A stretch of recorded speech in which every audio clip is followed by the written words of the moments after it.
जय माँ लक्ष्मी। आज हम करेंगे श्री माँ वैभव लक्ष्मी व्रत कथा। एक बड़ा उत्तम नगर था। बड़े बड़े लंबे बाजार, बड़े सुंदर विशोभित दुकानें, ऊंचे ऊंचे मकान, बड़े सुंदर स्त्री पुरुष, बाल वृद्धों से वह नगर सुशोभित था। सभी लोग एक दूसरे की भलाई का ध्यान रखते थे, दिन में एक परोपकार अवश्य करते थे, एक दूसरे का सम्मान करते थे, अतिथि का सत्कार करते थे, साधु संतों को विश्राम देते। मधुर गायन वादन से दशों दिशाएं गूंजती। कुछ दिनों के बाद वातावरण बदलने लगा। लोग बेईमानी करने लगे, झूठ बोलने लगे। लोभी व बदमाश लोग गरीबों को लूटने लगे। डाकू लोग साधु संतों को सताने लगे। चारों ओर जुआ, शराब, चरम डंडी आदि के अड्डे बनने लगे। लोग इसमें फंसने लगे। इस नगर में जहाँ बदकार लोग रहते थे, वहाँ कुछ संतोषी, सात्विक प्रकृति के व्यक्ति भी रहते थे। कुछ पतिव्रता नारियां भी इस नगर की शोभा को बढ़ाती थी। उनमें एक थी सावित्री।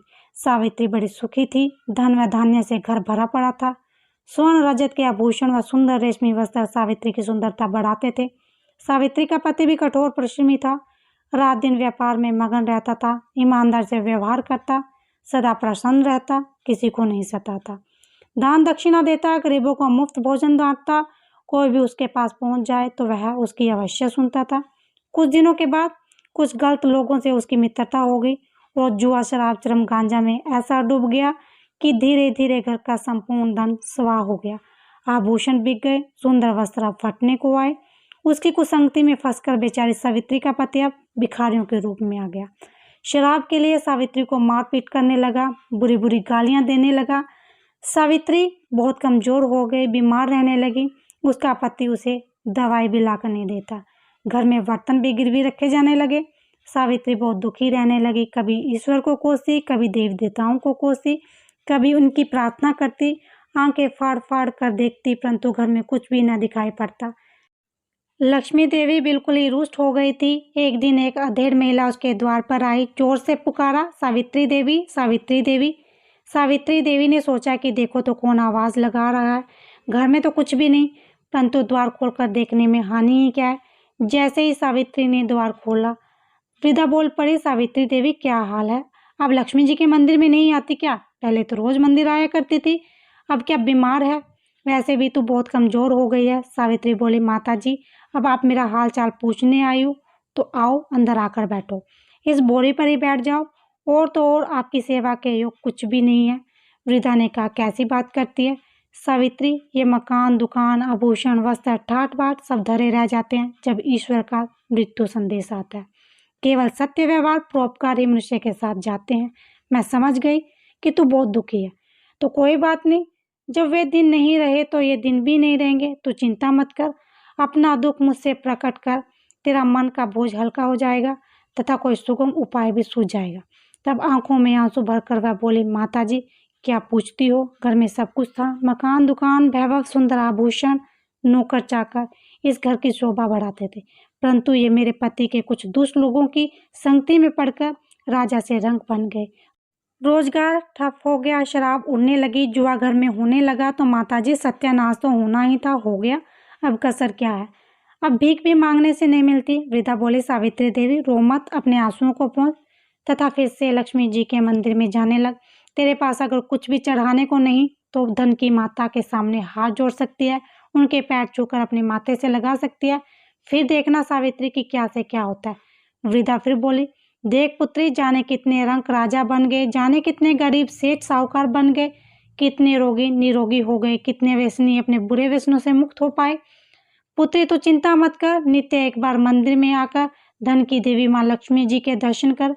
ऐसा करने से तेरा कष्ट दूर होगा। फिर जब मिलेगी तो मैं तुझे महालक्ष्मी का व्रत, पूजन व उपासना बताऊंगी। सावित्री देवी श्री लक्ष्मी जी का महामंत्र जपने लगी। खाते पीते, उठते बैठते, सोते जागते श्री महालक्ष्मी नमो नमः का मुख्य मंत्र ही दिन रात उच्चारण करने लगी। एक माह में ही उसके पति का आलस्य दूर हो गया तथा वह प्रशंसा से कार्य करने लगा। उसके मित्र भी इधर उधर हो गए, तब बढ़ने लगी। घर में सुख सामग्री आने लगी। साग भाजी, मिर्च मसाले, घी अचार के भोजन बनने लगे। भरपेट पूर्ण रोटी मिलने लगी। एक दिन उसके पति ने पूछा कि सावित्री, अब तो हम सुखी रहने लगे हैं, पहले तो हम बहुत दुख उठाते थे, ये क्या प्रभु की माया हो गया? किसी ने जादू से तो ऐसा नहीं कर दिया। अब तो देखो, मैं तुम्हें गाली भी नहीं देता, ना मारपीट करता हूँ। एकदम समय बदल गया, पता नहीं ये क्या हो गया। तुम तो मंदिर जाती हो। तब सावित्री बोली, हाँ मैं मंदिर जाती हूँ और केवल तुम्हारे लिए जाती हूँ। एक दिन एक माता जी मेरे द्वार पर आ गई थी। मैंने उन्हें अंदर बुला लिया। तब उन्होंने मेरी व्यथा सुनकर मुझे लक्ष्मी जी का ध्यान बतलाया। बोली कि तू इस श्री लक्ष्मी सदा सहाय का मंत्र सदा जाप करती रह। जब कुछ तेरे जीवन में सुधार दिखे तब मुझे मिलना। मैं तुम्हें श्री लक्ष्मी जी की पूजा व उपासना बताऊंगी। उसका विधिवत व्रत करने से तेरे फिर से वही दिन आ जाएंगे जैसे पहले सोना चांदी से तू खेला करती थी। ऐसा सुनकर सावित्री के पति बोले कि हे प्रियतम, तुमने श्री महामंत्र का जाप कर मेरे जीवन में वो सुधार ला दिया है। हाँ, उस माता जी की खोज कर उनसे मिलो जिन्होंने श्री लक्ष्मी जी की पूजन व उपासना की विधि बताने का वचन दिया था। तभी द्वार के किवाड़ों पर खटखटाहट हुई। सावित्री ने आकर द्वार खोला तो देखा कि वही वृद्धा द्वार पर खड़ी है तथा बड़ी प्रसन्न मुद्रा में है। उसके पतिदेव ने भी द्वार की ओर देखा तो उसने देखा कि कोई वृद्धा बड़े सुंदर लाल वस्त्र पहने, माथे पर सोने का मुकुट लगाए, बड़ी प्रसन्न मुद्रा में सावित्री से बातें कर रही है। इधर सावित्री ने उस माता जी के चरण छुए तथा उन्हें वहां पकड़कर अपने कमरे में ले गई। उन्हें चौकी डालकर प्रेम से बिठाया, शरबत बनाकर पिलाया। सावित्री को वह माता जी उसी पहनावे में दिख रही थी जैसे कि वह पहले द्वार पर आई थी। वृद्धा ने कहा, सावित्री अब तो तू प्रसन्न है ना? अब तो तू निरोग भी दिख रही है। लक्ष्मी जी का मंत्र जपती हो या नहीं? कहीं फिर से तो नहीं भूल गई? सावित्री बोली, नहीं माता जी, मंत्र को कैसे भूल जाऊंगी। उसी मंत्र के प्रभाव से तो हमारे संकट कटे हैं। अब तो बड़ी शांति है, सुख है। माता ने कहा, सावित्री देख, ये सब श्री लक्ष्मी जी की कृपा से है। इसके मंत्र में अपार शक्ति है। फिर पूजा व उपासना की बात की। सावित्री बोली, हाँ माता जी, मुझे याद आ गया। उसने मुझ पर महालक्ष्मी जी की पूजा व उपासना के विषय में बतलाने को कहा था। सो अब हम पहले से बहुत सुधार में हैं तथा 2 समय की रोटी बड़ी खुशी से भरपेट मिल रही है। माता ने कहा, अरे पगली, तू फिर वैसी ही हो जाएगी जैसा कि पहले गरीबों को खाना बंटवाया करती थी। अब सुन, मैं तुम्हें श्री महालक्ष्मी जी की पूजा उपासना का वर्णन करती हूँ। तू ध्यान लगा कर सुन।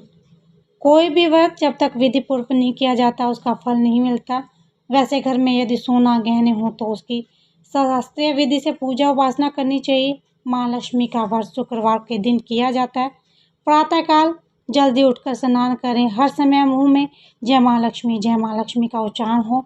व्रत प्रारंभ करते समय यह भी संकल्प लें कि मैं इस व्रत को 7, 11, 21, 31, 51 या 101 शुक्रवार करूँगी। प्रारंभ में थोड़ी अवधि का भी संकल्प लें। यदि इस अवधि में मनोकामना पूर्ण न हो तो व्रतों की संख्या बढ़ा देनी चाहिए। किसी की चुगली न करें। सायंकाल पूर्व दिशा की ओर मुख करके आसन पर बैठें और माँ लक्ष्मी की मूर्ति या चित्र किसी ऊंचे स्थान पर रखकर उसके आगे चावलों की कटोरी से ढेरी बनाएं। एक खुली प्लेट लें। सोने अन्यथा चांदी के जेवर रखें। चांदी में भी जेवर नहीं है तो रुपए रखें।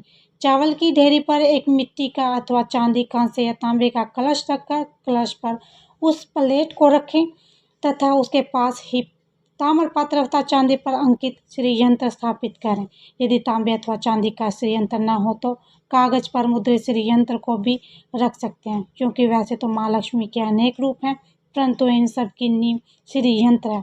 अतः भैरव लक्ष्मी माँ के पूजन करते वक्त सर्वप्रथम श्री यंत्र और लक्ष्मी जी की विधि रूपों को सच्चे मन से दर्शन करें। श्री यंत्र तथा कलश की स्थापना के पश्चात जल, रोली, चंदन, चावल, फूलों से यंत्र, कलश तथा सोने चांदी का पूजन करने चाहिए। अगरबत्ती जलाकर धूप देनी चाहिए तथा श्री यंत्र के पास दीपक जलाना चाहिए। इसके पश्चात लक्ष्मी स्वयं पाठ करना चाहिए। बताशे अथवा शक्कर तथा 5 प्रकार के फलों से भोग लगाना चाहिए। आटे को घी में भूनकर तथा उसमें चीनी मिलाकर तैयार करें। पंजीरी का भोग भी लगाना चाहिए। पूजन करते समय अंत में माँ लक्ष्मी की इस प्रकार अर्चना करनी चाहिए, हे माँ वैभव लक्ष्मी, आपके अनेक रूप हैं। आप ही सारे विश्व में सुख प्रदान करती हैं। आप ही विष्णु पत्नी हैं। यहाँ वास होता है, वहाँ पर कभी भी दुख नहीं आता। मैं आपका यथाशक्ति भाव से पूजन तथा व्रत करती हूँ। अब मैं कृपा करके मेरी मनोकामना पूर्ण करें। मैं आपकी शरण में हूँ, मुझ दिन पर दया करें। माँ, जय माँ लक्ष्मी, जय माँ वैभव लक्ष्मी। अंत में दीपक द्वारा लक्ष्मी जी की आरती करनी चाहिए। इसके पश्चात घी, आटे और चीनी को भूनकर बनाया गया प्रसाद, इसमें केले भी काटे हों, माँ लक्ष्मी जी की आरती के पश्चात प्रसाद के रूप में लोगों में बांटें। यह व्रत निरंतर 11, 21, 51 शुक्रवार करने से दृढ़ संकल्प माँ के सामने करें। सूर्यास्त होने के पश्चात माँ की उपासना करने के बाद प्रसाद वितरण के पश्चात आप स्वयं भी प्रसाद या भोजन ग्रहण करें। तत्पश्चात माँ के आगे रखे हुए गहनों व रुपयों को तिजोरी में रखें व कलश के पानी को तुलसी में डाल दें। चावल के दानों को पक्षियों को डाल दें। व्रत करने वाले भक्तजन को यह जरूरी है कि वह व्रत कथा का पाठ करे, वह लोगों को भी कथा सुनाए। इस प्रकार विधिवत पूर्वक व्रत करने से व्रत का फल अवश्य प्राप्त होता है। माँ लक्ष्मी उस मनुष्य का कल्याण अवश्य करती है। यह मानव सभी कष्टों से दूर होकर धन और संतान लाभ इत्यादि को प्राप्त करता है। स्त्री का सौभाग व कुंवारी लड़की को मन भावक वर मिलता है। आखिरी व्रत के दिन शुक्रवार व्रत का सशास्त्रीय विधि द्वारा उद्यापन करना चाहिए। उस दिन खीर या नैवेद्य बनाएं। पूजन विधि हर शुक्रवार की तरह करें।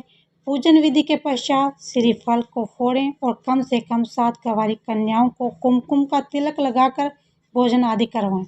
फिर उन्हें एक श्री ओम वैभव लक्ष्मी व्रत कथा की पुस्तक उपहार में दें और साथ ही सभी रिश्तेदार व पड़ोसियों को भी एक एक पुस्तक उपहार में दें। वह उनमें भी श्री माँ वैभव लक्ष्मी व्रत करने को कहें। कम से कम 7 व अपनी श्रद्धा अनुसार जितनी पुस्तक बांट सकें बांट दें। इस व्रत में श्री माँ वैभव लक्ष्मी व्रत कथा की पुस्तक दान का बड़ा महत्व है। इस पुस्तक के पढ़ने से दूसरों को भी व्रत करने की प्रेरणा मिलती है। उसका पुण्य ही पुस्तक बांटने वाले को मिलता है। फिर लक्ष्मी जी की प्रतिमा एवं श्री यंत्र को आगे हाथ जोड़कर प्रणाम करें और स्तुति करते हुए कहें, हे माँ लक्ष्मी, आपकी कृपा से संतानहीन को संतान, धनहीन को धन, भाग्य जिसमें विमुख हो उसे भाग्य विधाता बना देती हैं। आपकी ही कृपा से मैंने आपका यह व्रत पूर्ण किया है। अतः हे माँ लक्ष्मी, मेरी सभी चिंताओं को दूर करो, मेरी सभी मनोकामनाओं को पूर्ण करो। सावित्री को देकर मोहल्ले वालों ने भी माँ श्री वैभव लक्ष्मी का व्रत किया। हे माँ वैभव लक्ष्मी, जैसे आपने सावित्री को प्रसन्न किया उसी तरह आप के व्रत करने वाले को प्रसन्न करना और सुख शांति देना। बोलो जय माँ वैभव लक्ष्मी की।